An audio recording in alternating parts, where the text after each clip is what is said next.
Assalamualaikum warahmatullahi wabarakatuh. Bismillahirrahmanirrahim.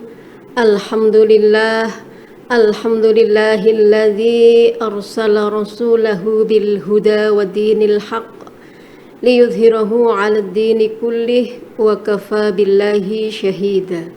Asyhadu an la ilaha illallah wahdahu la syarikalah wa asyhadu anna Muhammadan abduhu wa rasuluh la nabiyya ba'dah, amma ba'du. Pemirsa Cahaya Ramadan di channel YouTube Kementerian Agama Kabupaten Kulon Progo yang dirahmati oleh Allah Subhanahu wa taala. Marilah kita senantiasa memanjatkan puji syukur kita kehadirat Allah Subhanahu wa taala, Zat yang maha kasih, yang tak pernah pilih kasih, Zat yang maha penyayang, kasihnya tak terbilang. Atas segala karunia dan nikmatnya kita telah diberikan kesehatan, dan atas rahmatnya kita semua pada hari ini dapat melaksanakan ibadah puasa di bulan Ramadan. Mudah-mudahan seluruh amaliyah kita di bulan Ramadan ini akan diterima oleh Allah Subhanahu wa taala. Amin. Salawat serta salam mudah-mudahan tetap tercurah kepada junjungan kita Nabi Yuna Muhammad sallallahu alaihi wasallam, kepada para keluarganya serta para sahabatnya, dan mudah-mudahan kita semua kelak akan mendapatkan syafaatnya di yaumil qiyamah. Amin ya rabbal alamin.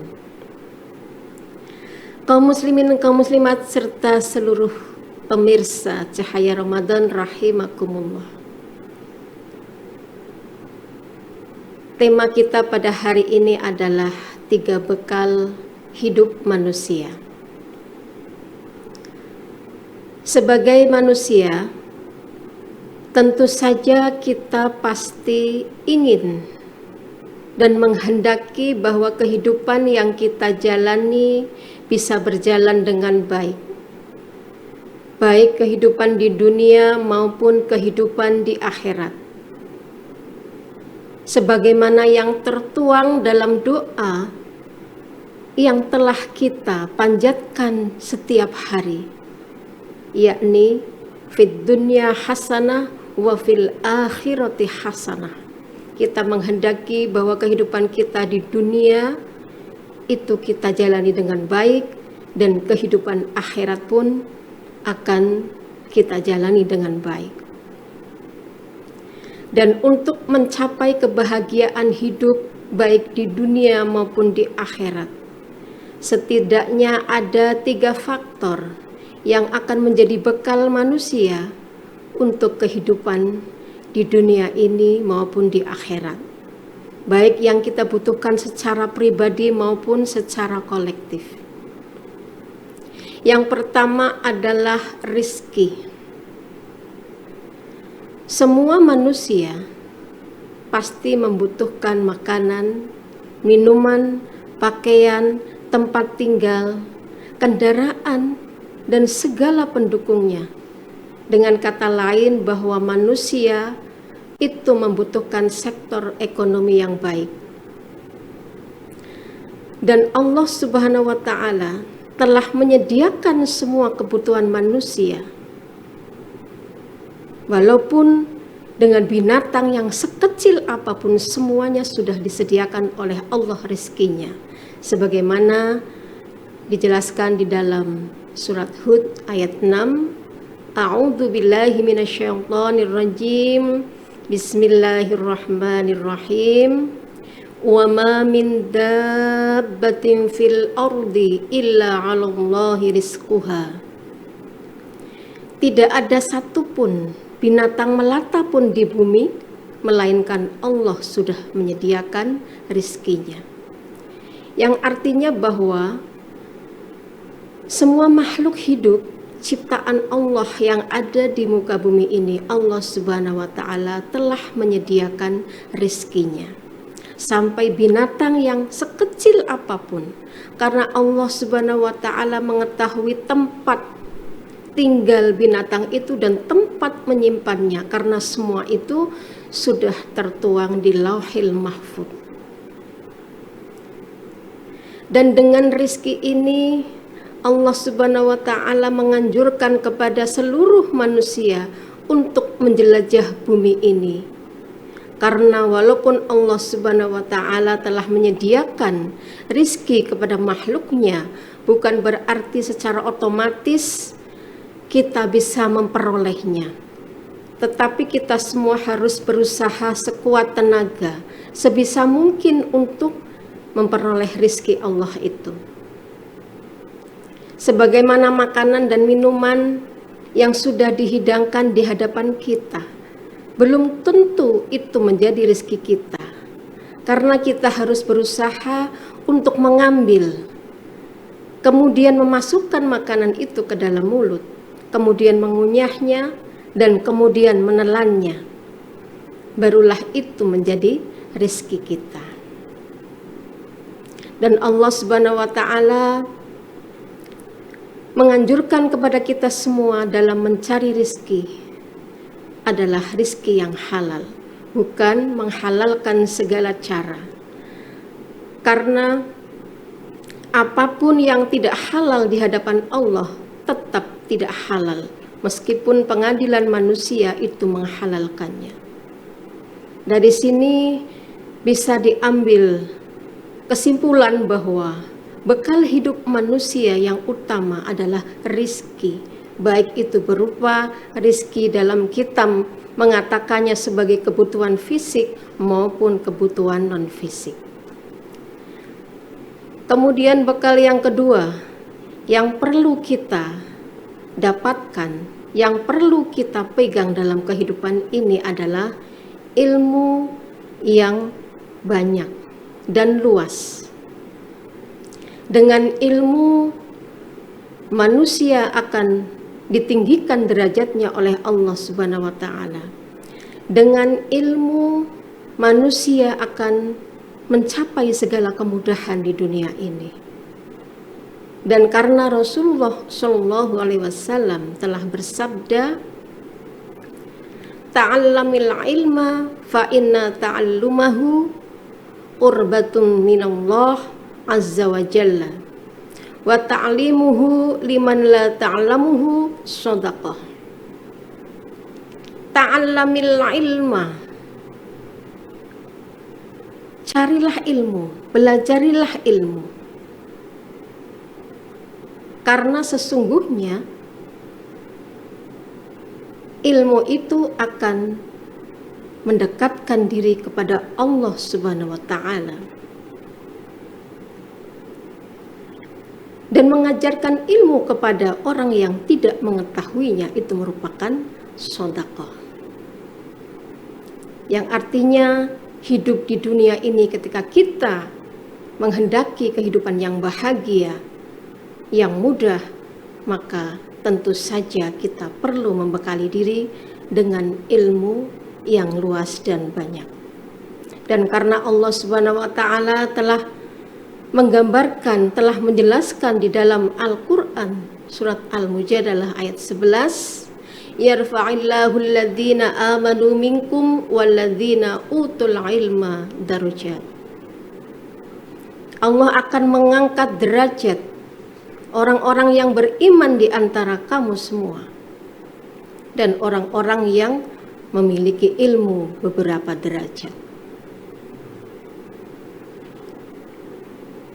Yang artinya ilmu pengetahuan itu sangat penting bagi kita. Dimanapun, kapanpun, itu sudah dianjurkan oleh Allah dan Rasul-Nya untuk menuntut ilmu minal mahdi ilal lahdi, dari ketika kita masih bayi, dari ketika masih dalam buayan sampai kematian menjemput. Jangan sampai kita kemudian